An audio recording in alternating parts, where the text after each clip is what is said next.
I am told by the candidates that this is the first time they've been together in the same place at the same time. And I think that's a nice thing. We deliberately scheduled this as early as we could because we wanted to be out front with it and be the first place that the candidates came to speak. I think they'll have other opportunities, but we'd like to be able to introduce our members to each candidate as early as possible.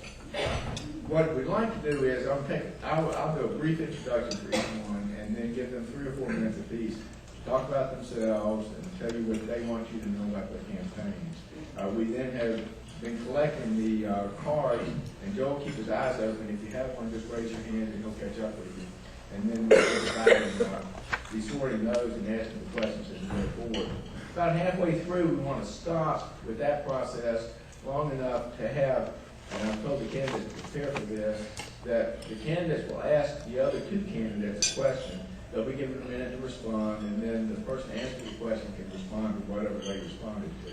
So the questions then come from the candidates to the other candidates. So having said all of that, before we get started here, random selecting, the first candidate we'll hear from is John Meyer. So John, and we've only got the one microphone today, so I guess we're just going to have to keep moving around and coming up and speaking. And also there are a couple of people who are recording this today, which is fine with us. I know you're looking for one of those Mitt Romney 46%. As we are in Country Club.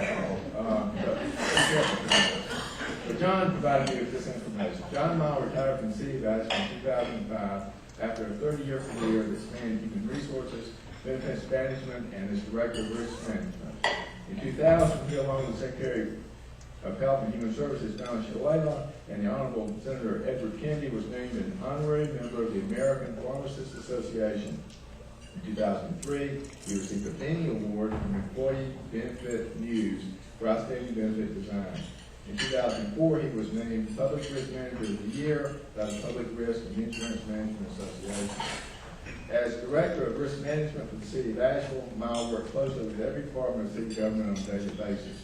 He held major operational budget responsibilities for citywide self-funded liability programs, including a $16 million program for general, auto, public officials, law enforcement, and claims liability. Thank you for this.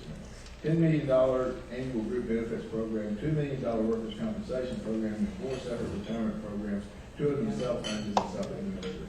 In 1997, John was one of the group of visionaries behind the internationally acclaimed Asheville project.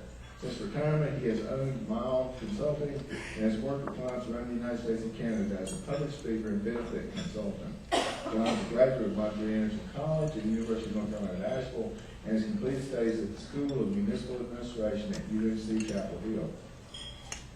John, welcome.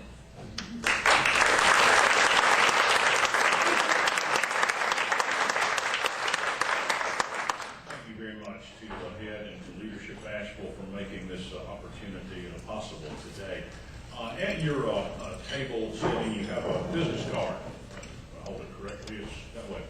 On the back, I would like to, if you have a pen or a pencil, write the word save.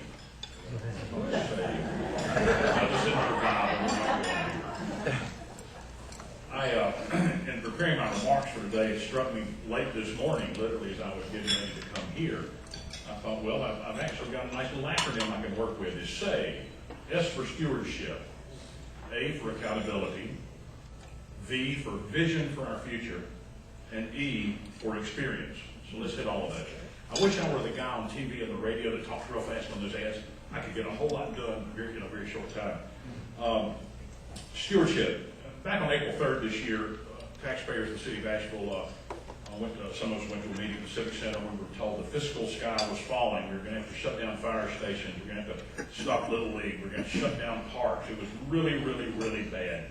And then through a couple of weeks, literally a 5-week period, that we came back. There was one public hearing on the budget, at least one public hearing where public comment was taken. And we were told, well, it's not as bad as it looked. Maybe just a 1-cent tax increase is going to work. The next council meeting 2 weeks later, we were hit with a fee for solid waste pickup. We were hit with a 4-cent tax increase, not one. Bottom line was about a 12% hit if we consider a fee a tax, and I do. Bottom line is really, really struggled in the past couple of years with its finances. I would point out that one of the the strengths I bring is to have had the experience as the risk manager for the city of Asheville for almost 15 years. I literally put money in the pockets of the city taxpayers. We return more money to the city than we spent in those years. Long story, but it's a fact. I want to talk too about accountability. One of the things that astounds me about governance, and my friend Tom, my campaign manager, is fond of saying that past behavior predicts future behavior.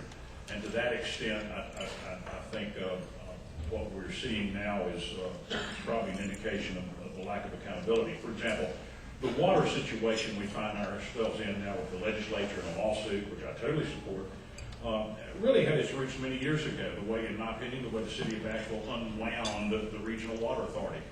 My opinion is you can't treat people that way and not expect it to come back and haunt you. I think to that extent, we've not done a good job building and certainly not sustaining relationships, and we need to do that going forward. I think I have a tremendous background and track record to do that. One of the great myths, I would say, and in all respect to Ms. Manheimer, one of my opponents, but there's a great deal said about her experience as an attorney and having worked for a couple of years in the legislature as a staff attorney, and I think that's laudable. I'm very impressed, but I'm not sure it served us terribly well. Not that she has failed us, but I just don't know that knowledge and that experience has helped us tremendously. It certainly didn't save us from losing an airport, and to date it hasn't stopped us from losing the water system. I think the point is it's not about who's a lawyer and who has knowledge of how laws are made. It has to do with building and sustaining relationships, and again, I would say my record there speaks for itself. I would also say that Asheville's problems are not problems going forward that will lend themselves to part-time attention. These crises we constantly are faced with will not just happen when it's convenient. I am prepared to be and will be a full-time mayor for the city of Asheville, and I thank you for your time.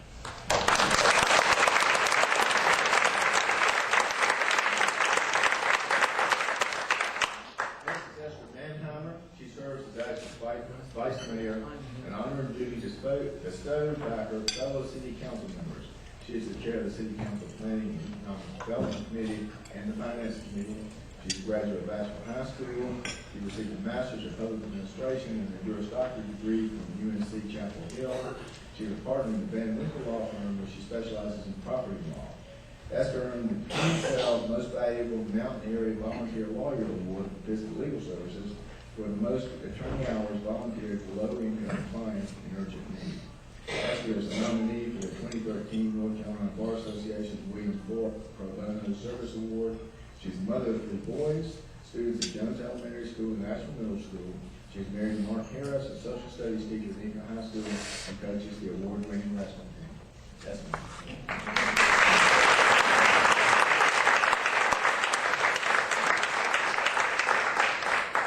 Thank you. It's an honor to be here, and it's a pleasure to be back before you, speaking to you once again about city issues.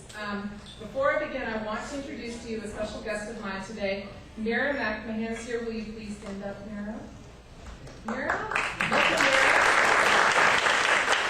Mira is a high school senior at Asheville High School this year, and she is doing her senior project researching women in politics, and asked if she could interview me, and I said, well, of course you can, and you can come to this lunch so that you can learn a little bit more about the process. And she was glad to come, and thank you for being here. As was already stated, I am married to Mark Harris, who is a longtime teacher at Inca High School, and we have 3 boys together who attend Jones and Asheville Middle School. We're also blessed to have all of the grandparents living in this community, and my mother, Caroline Manheimer, is here, and my father, Ron Manheimer, is here as well. I have chosen to serve this community currently by serving on city council, and I want to tell you why I'm running for mayor. I want to lead this community as we move forward together, to make Asheville an even greater place for all generations to experience a great quality of life. I came to know Asheville in a very intimate way when I finished undergraduate school and I moved back here. I was young, I was trying to figure out exactly what I wanted to do for my career, and I spent that year working as the volunteer coordinator for Meals on Wheels. Have any of you ever volunteered with Meals on Wheels? Some of you have had experience doing that, good. Well, when you volunteer for Meals on Wheels, you are given a route, and you deliver your meals to all of your customers on that route. And if a volunteer can't make it, the volunteer coordinator, who's busy coordinating all the routes, needs to fill in. And that was my job. So sometimes I would fill in for a volunteer who was the last minute couldn't make it. If you've ever had the experience of delivering Meals on Wheels, especially in this area, it will take you throughout the community, I guarantee you, into corners you've never seen before. It takes you through all of our public housing projects. It takes you in and out of homes of where disabled folks live. It takes you to places that, especially me as a young person just graduating from undergraduate school, had not yet experienced. And that is when my eyes opened to our community and our community's needs. And that is when I felt the call to serve our community. I went back to graduate school and I got my master's in public administration and my law degree, and I did spend some time at the legislature before returning to Asheville. And when I came back, I began, of course, working as a lawyer, but serving on the Jewish Community Center board, where I eventually became the president of the Jewish Community Center and on the board of adjustment. And that, there's more. You told me it's me 5 minutes.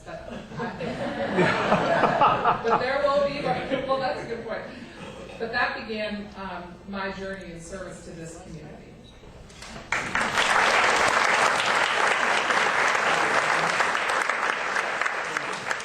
Martin Ramsey, I told Martin when I met him for the first time today that based on what people have said to me, people are here to learn more about Martin Ramsey, but they're interested in what Martin's got to say, so we'll give it to him. Martin says, I've lived in Nashville west, east, north, and downtown for 8 years. I weathered the Great Recession working in the service industry like so many of my fellow residents. I was educated in North Carolina's public schools and the University of North Carolina at Wilmington in media production.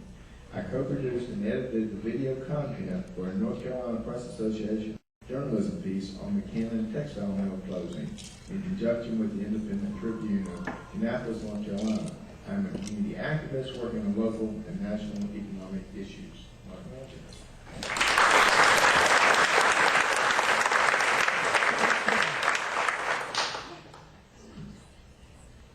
That's all there. I'd like to thank Leadership Asheville and everyone here for the opportunity to speak today. My name is Martin Ramsey, and a few short weeks ago, I decided to run for mayor of Asheville.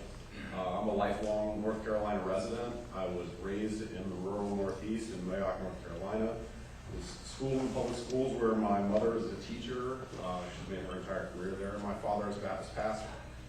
I attended college in Wilmington, and upon graduation, I've worked many jobs. I've washed dishes. I've filmed Board of Education meetings, edited documentaries, assisted in the classroom, waited tables, and scrapped metal. More than my work life, I pride myself on compassion and being willing to listen to everyone. Throughout my years in Asheville, I've met an amazing number of spectacular people.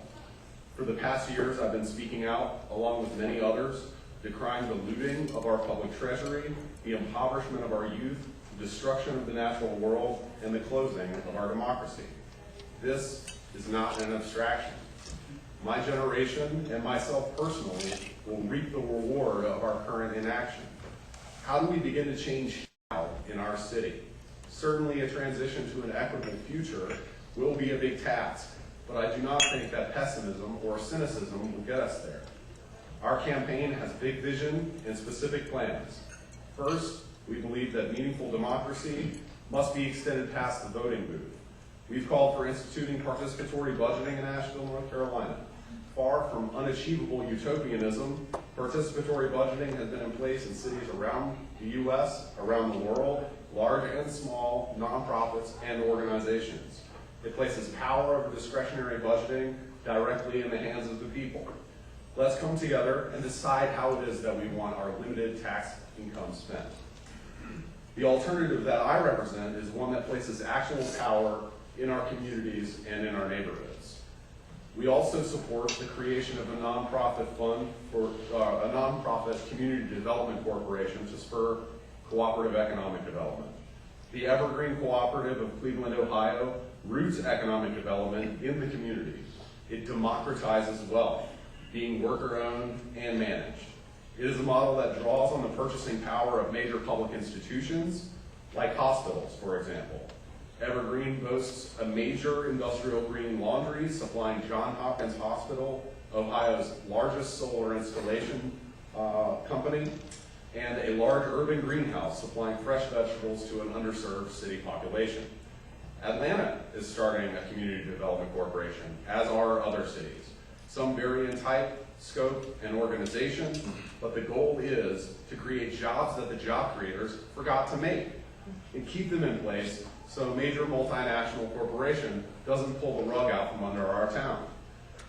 They pay well and provide empowerment at work.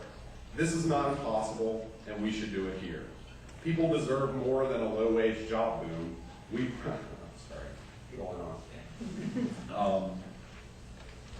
I'd be happy to answer further questions from everyone, and thank you very much for the opportunity to speak.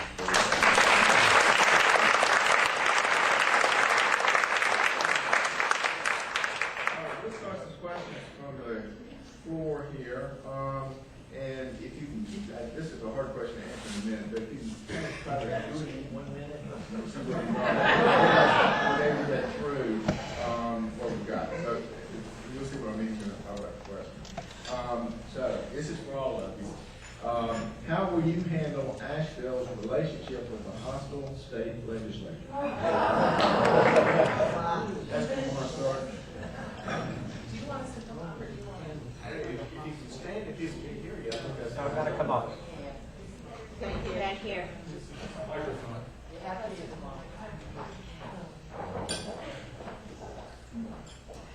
The question was, how will I handle Asheville's relationship with a hostile legislature? And a hostile legislature is what we have on our hands, which is quite apparent.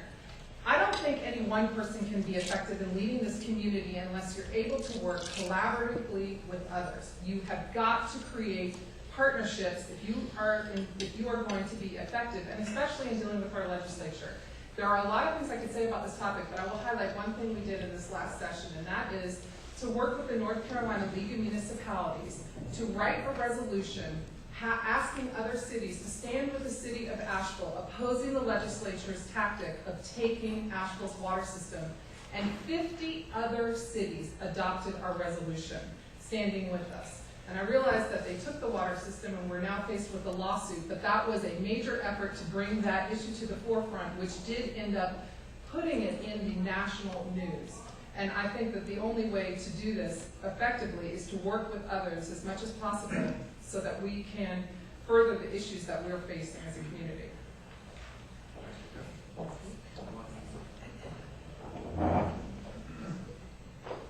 I agree that it is definitely a demonstrable fact that the state legislature is hostile to the interests of Asheville. Their posturing as home rule Republicans is shallow, and while I do believe that is important for civic leaders to make overtures to other municipalities who may find themselves in the same position that we are in currently, I will not deal in some of the policies that are being handed down to Asheville. I don't think any of them, not any of them, but I don't think many of them are even defensible, and we should be very clear about that. And, you know, in 2 years we may well have a different General Assembly, and that will considerably change the landscape, I think. But for the time being, let's try to keep them from burning the place down as fast as they can.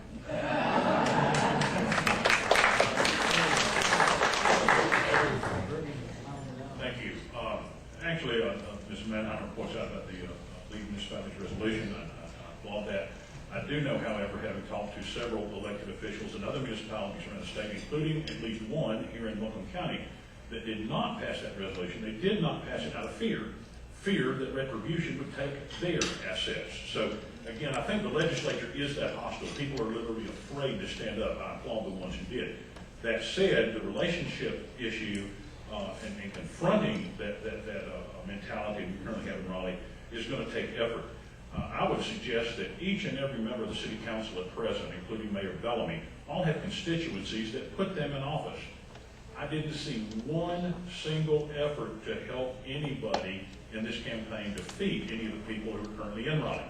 I personally committed money and time to Jane Wheeldon's campaign. Mr. Moffitt made no secret about what his intentions were if elected, and he's kept his word, unfortunately. We can do better. We need to galvanize the support that puts our people in local office and grow that out into the community around us. We need the relationships, but I don't see that happening in the current environment.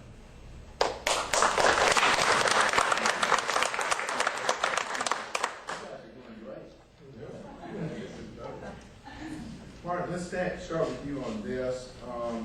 What is your position on Pack Place and funding the art museum?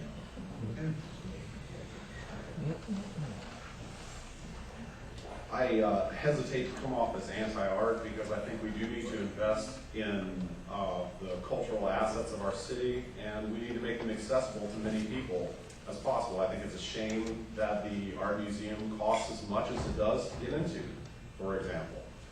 That said, I do think that, like I said in my opening remarks, place power over a certain part of our budget, our discretionary budget, in the hands of Asheville's taxpayers and citizens. And that is going to require us to have discussions about what it is that we actually want with limited money and abilities to implement those things. And if people wanted to spend $2 million renovating the art museum, or let it wait for next year, or raise the food and beverage tax in order to pay for it, then we could have that discussion then. But I feel like ceding the authority to make broad decisions about millions of dollars to 5 people, myself, or to 6 people, myself included, if I were to be elected, is fundamentally undemocratic, and I don't support that.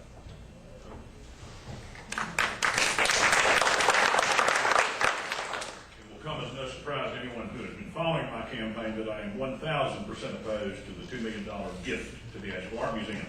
I am not against arts. I have many friends who are artists, but giving money to a tenant in a building is not a good investment. Where are the metrics? Where are the objective, measurable outcomes that the 9,000 paying visitors that passed through the art museum last year, even if that number doubled, where's the numbers that tell us that was an economic development? I'm really turned off with the sacred cows in the city budget. I've been a part of it for 30 years. I've seen other sacred cows come and go. But as recently as last night, when the city council met, they appropriated $2.2 million to the Eagle Market Street Development Project. Not a bad plan, in my opinion. But they achieved that by raiding other capital budgets, including $850,000, by my estimate, out of the multimodal capital improvement budget. We don't have the, but they left the art museum alone. The art museum continues to get its $2 million no matter what the need is, no matter how worthy a need is. They keep their $2 million gift, and other people are going to struggle and do without because of that. We need priorities. We need measurable metrics that we can tell, are we getting what we're paying for?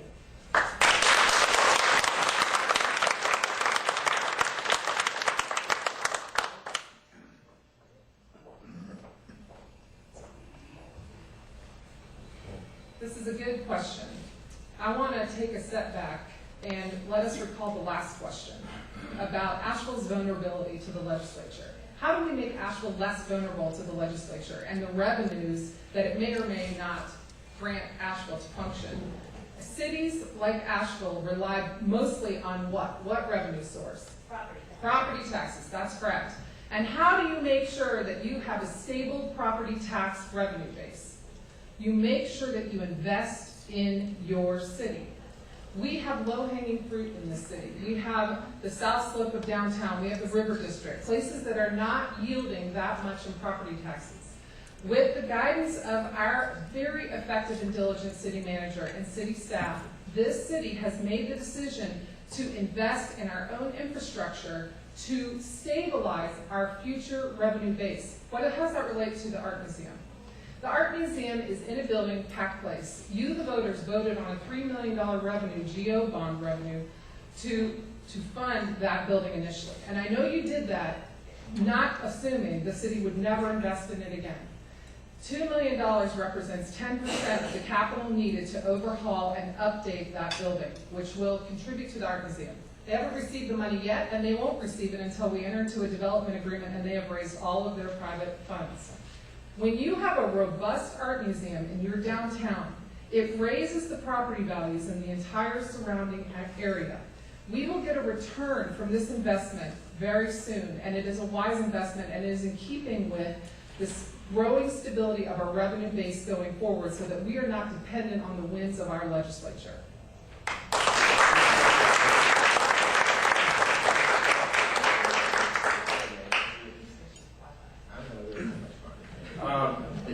What I've asked each candidate to do is to develop a question for the other candidates. So we'll start with Esther. She can ask the other two candidates her question. They'll have a minute to respond, and then Esther will have a minute to respond to their response. Okay, here's my question. And I'm not totally in favor of this type, but I hear it's very successful, so I will go forward with it. To be effective, the City Council of Asheville has to work together. And we have to work with our city manager and our city administration. And we have to work with you, the community. The City Council must be able to work with you, the community. And an effective leader must instill in the City Council, the city staff, and the citizens of Asheville that leader can move this community forward in a collaborative manner. How will you instill in others the desire and the capacity to move our community forward together?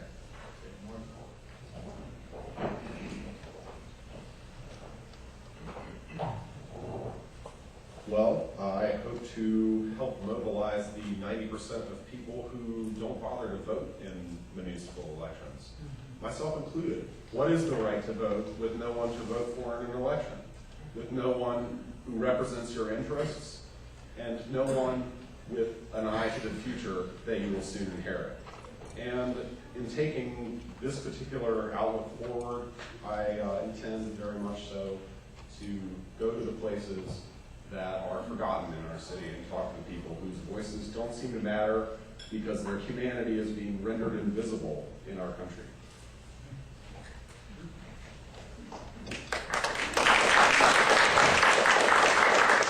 Thank you, Esther. I would answer that by saying that I have a almost 40-year history of proven track record in building and sustaining relationships, collaborations.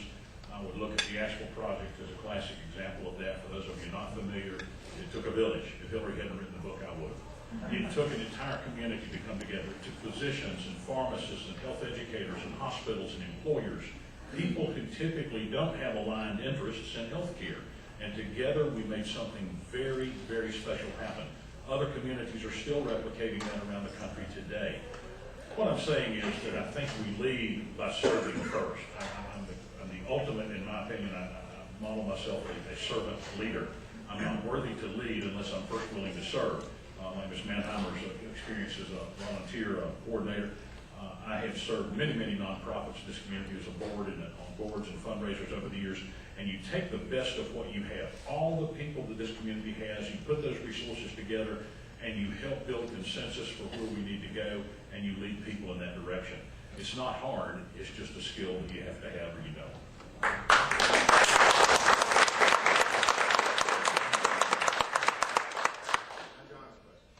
My question is actually reformed than what I had written down. I'm sorry, I skipped the part. Did you want to comment on what they said?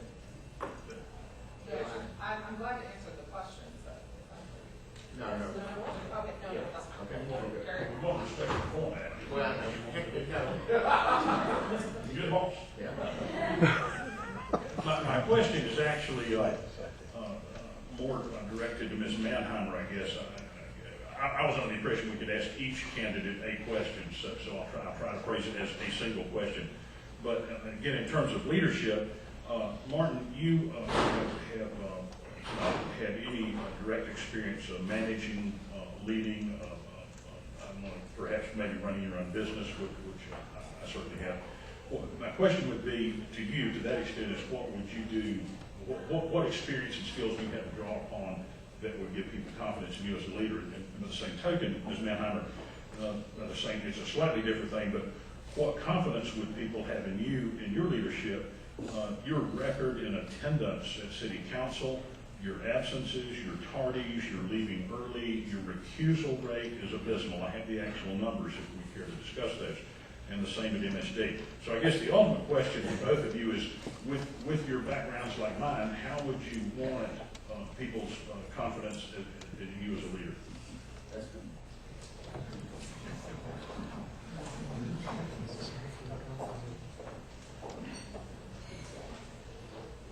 I've learned a lot on this job in terms of leadership. I think that it's possible for someone to have a lot of great ideas but not have any experience and not have the inspiration and the vision to move a community forward. You've got to be able to engage the community, working with partners, county commissioners, other city leaders, and community members to come together in a collaborative manner and move forward together. But that doesn't mean we don't sometimes have differences of opinions, and a good leader can navigate those differences of opinions and bring us together to build policy that we can use to make decisions on concerning everything from police and fire to zoning decisions, sidewalk, road construction, carbon footprint reduction, recycling, all of the things that matter to our community that make this community a place where all of us of all generations can enjoy and make it even greater going forward. The question was somewhat of a two-part question, so I'm going to answer, if I can, the issue about recusals and absences.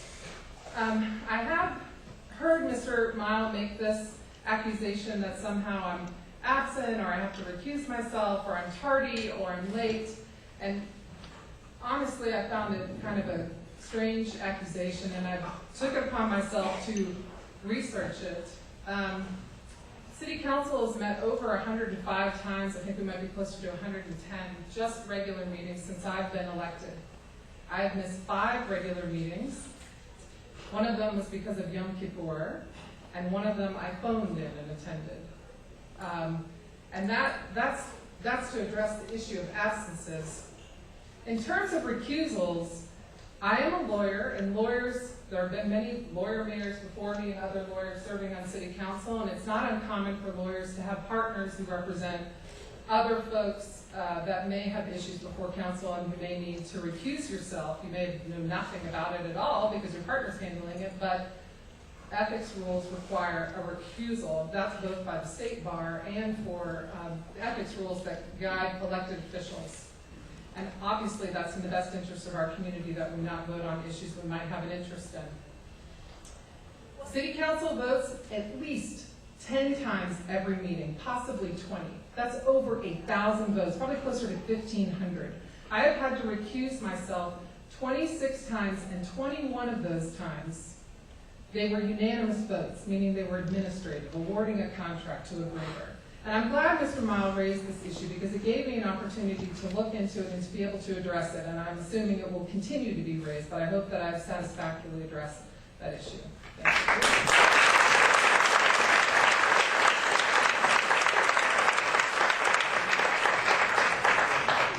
Speaking to the question of my experience in public management, it is a true fact that I don't have a long and storied career in government or corporate business. And I don't personally take that to be any slight on my character.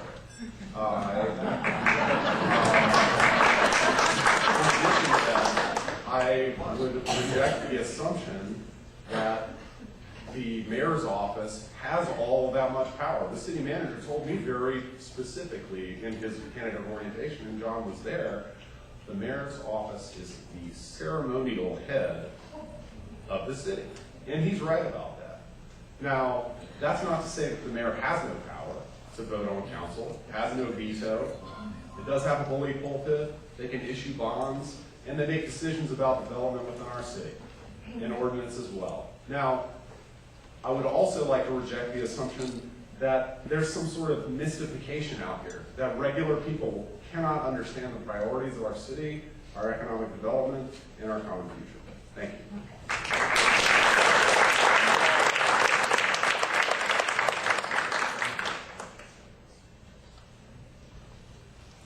My question for both of the candidates is related to the hostile General Assembly, and more specifically to the upsurge of anger that their policies have brought about in our state.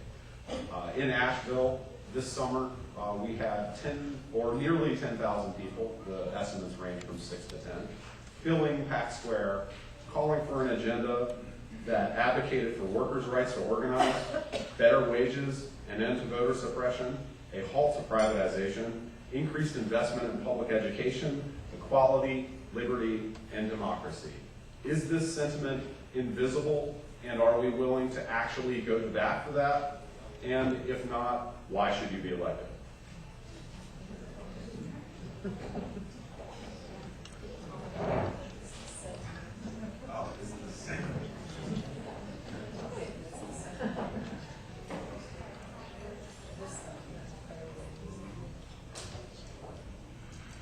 Just making sure I get the full breadth of this question.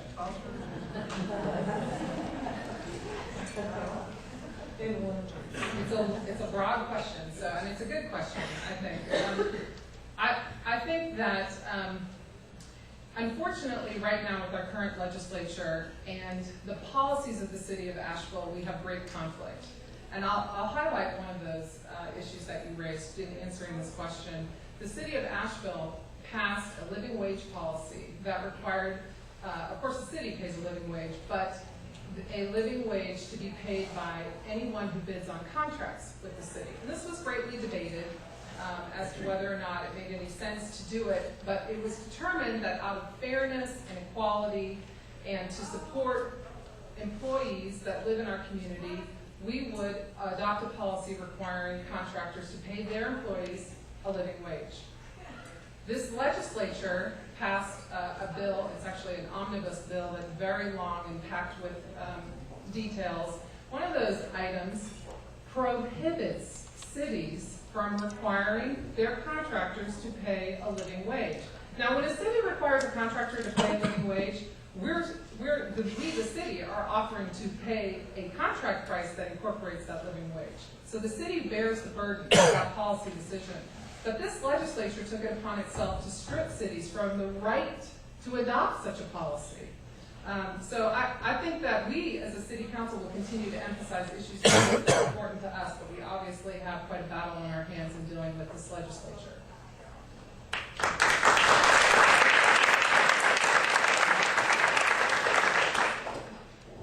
It is a very broad question, and perhaps Martin might even be the subject of a future conversation or debate among us. But in a 60-second soundbite, I would offer two thoughts. One is from a worker rights standpoint. I'm a strong advocate of worker rights. I spent the first 15 years of my career with the City of Asheville in Human Resources. After I retired and was enjoying the good life for a couple of years, the city called me back and asked me to serve as chairman of the Civil Service Board, which certainly protects and assures worker rights in employment-related matters. I believe Vice Mayor Manheimer was on the council when I was reappointed for a second term there. I have a history, again, of respecting worker rights. On the issue of living wage, my personal jury is still out on that. I've read studies where those types of things typically just drive inflation. If landlords and merchants realize that people in the community have more disposable income, the cost of rent and everything else goes up accordingly. I'm not sure what end we achieve with living wages if that's true. I would think we need to study that. We need to have more metrics. We need to have more that's provable that living wage, in fact, does lift people up from poverty. I'm just not 100% sure right now. Boo! We're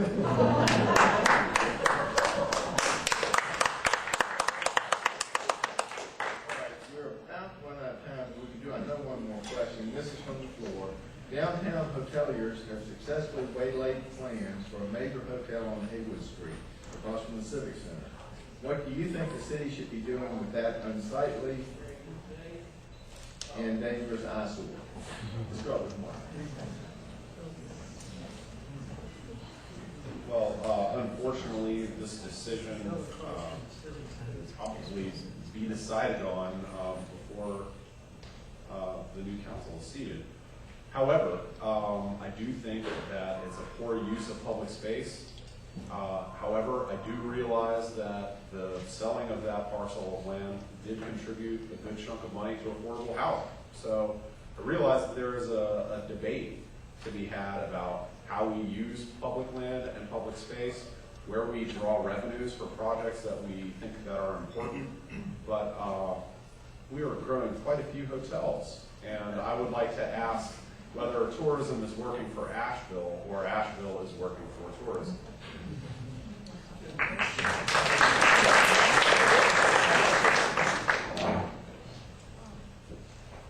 In terms of the future of the St. Lawrence property, I would submit we should not build another 51 Biltmore. I think we've got enough eyesores in this town now without creating any more. Do we need all the hotels? I don't know. I truly would like to have a discussion in some future date about the vision for Asheville. I think diversifying our economy is long overdue. I'm very respectful that tourism and the industry, it is made my life growing up here and getting educated here possible, but I do think we have to move beyond that. In terms of that specific property, again, I would like to have a broader community discussion about it. I'm not sure that the greenest option was selected previously by the council. I think it's fallen apart for financial reasons, but I think having those discussions helps us come to better decisions going forward.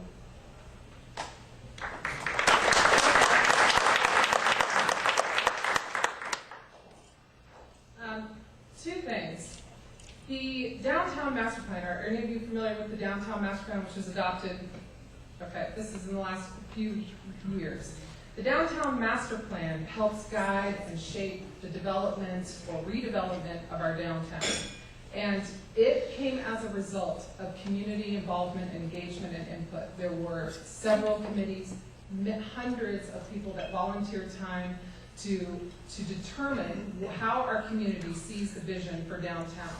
And it's that basis that we have now to make all decisions concerning downtown. And that foundation is very important to help guide a city council in making decisions about land in the downtown area.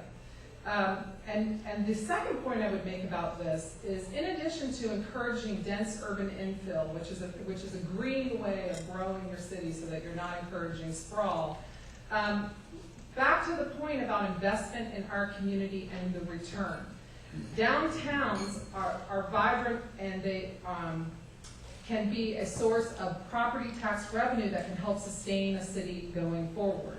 So just from a financial standpoint, it's important that we continue to invest in our downtown so that it can help sustain all of us going forward. And that is part of a broader financial issue. So there's the two components in terms of design and the input from citizens in terms of development downtown and the financial aspect of it. And just as a final note, City Council is moving forward with tearing down the dilapidated buildings on the site regardless of what happens.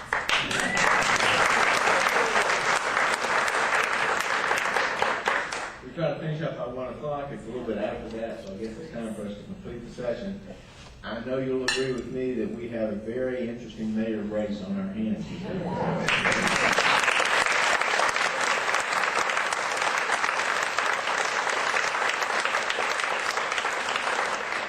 Thank you to the candidates. This was great. I really appreciate your participation.